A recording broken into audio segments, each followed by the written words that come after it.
Hello, everyone. Welcome back to the garden.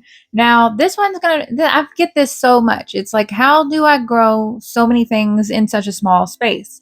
Now, it's been a few years now since I've moved to a larger space, but as you recall, if you've been on the channel for any length of time, you know that I grew in this teeny tiny backyard for well over a decade. And of course, all of those videos are still here on the channel. So it's just a quick search, you'll be like, wow, that was a really small backyard garden.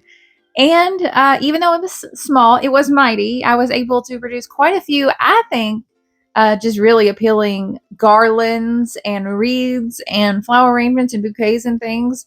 So I feel like I have some valuable insight to offer in terms of those wanting to maximize their growing space if they have just a small backyard for the production of cut flowers or, just growing some nice flowers for yourself. So, getting right into it, the first thing I would say is make sure that you are maximizing your space.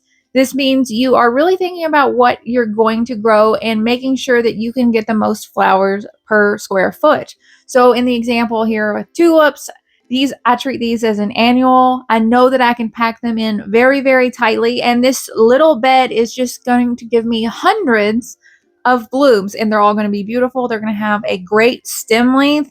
It's going to be a highly impactful crop.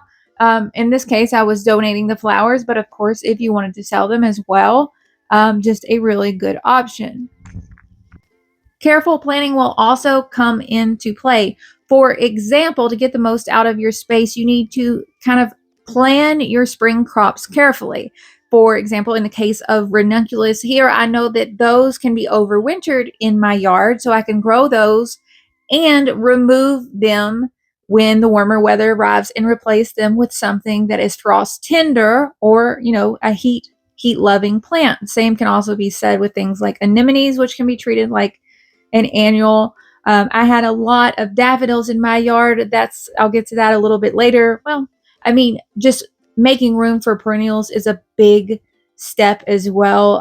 In my case, daffodils proved to be that, and I could sow over top of them in a lot of instances, and the bulbs would be dormant under there, or I could interplant with something like larkspur. Unfortunately, I don't have any footage of that, but making sure you have a solid planting for spring is so important in what I call the summer changeover. I have a video about that. I'll put it in the cards right here to show you. The summer changeover basically happens in late spring when all of the cool season annuals and spring bloomers have finished blooming. And I take them all out, rip them all out, and make room for these summer plants. Summer plants might include things like dahlias, which of course would have already had, a early jump start in pots or containers and trays.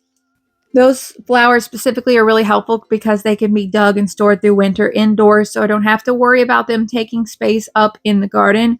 Other types of summer blooming flowers to, transplant in the changeover might include things like zinnias, which of course are going to grow and bloom and just keep on performing well as long as you keep them cut, as well as lisianthus, marigolds, just tons and tons of quick growing flowers that you can start from a winter sowing in spring and get those really gorgeous blooms throughout summer. Those are going to make the biggest difference and the biggest impact. The only drawback to the summer changeover, of course, is that there is going to be several weeks where you might not have anything blooming in the garden just because you had to do that changeover from the spring crops to the summer crops or flowers.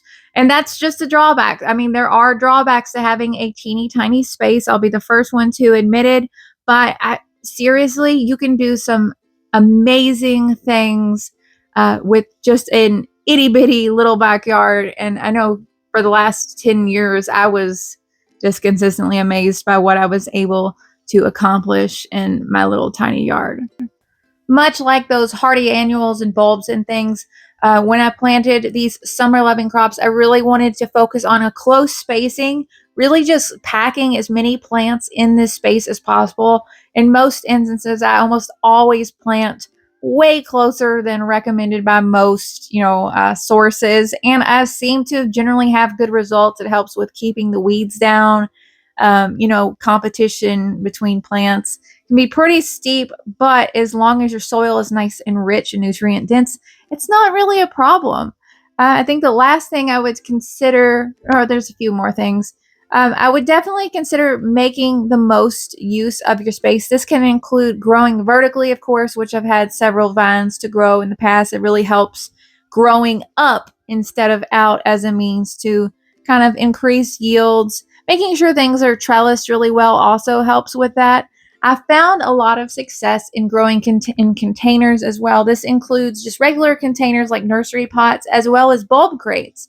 One example specifically I can think of that was really successful for me here in the yard was growing calla lilies in bulb crates for the first time. Calla lilies can be difficult to kind of keep the weeds out, but adding them to containers and bulb crates was really a big change for me, and it really helped. I saw a lot of just advantages to the process. I do have a video about growing calla lilies in containers. I'll put the card to that here so you can take a look at it if you want. Basically, all I did is I had a bulb crate and I arranged my calla lily bulbs, again, very tightly packed, densely packed, and they grew with such ease. I just cannot emphasize how easy this was. Didn't have to worry about the weeds. We got beautiful blooms. And, at the end, I was able to store the bulbs in their crates in a cool place over winter so they would return the following spring, and just an overall positive experience. Last but certainly not least, I don't want to overlook the use of perennials in the landscape. Things like heliobores and hydrangeas and everything like that. You might not have a dedicated space to those plants in the backyard garden, especially when you have a teeny tiny small space.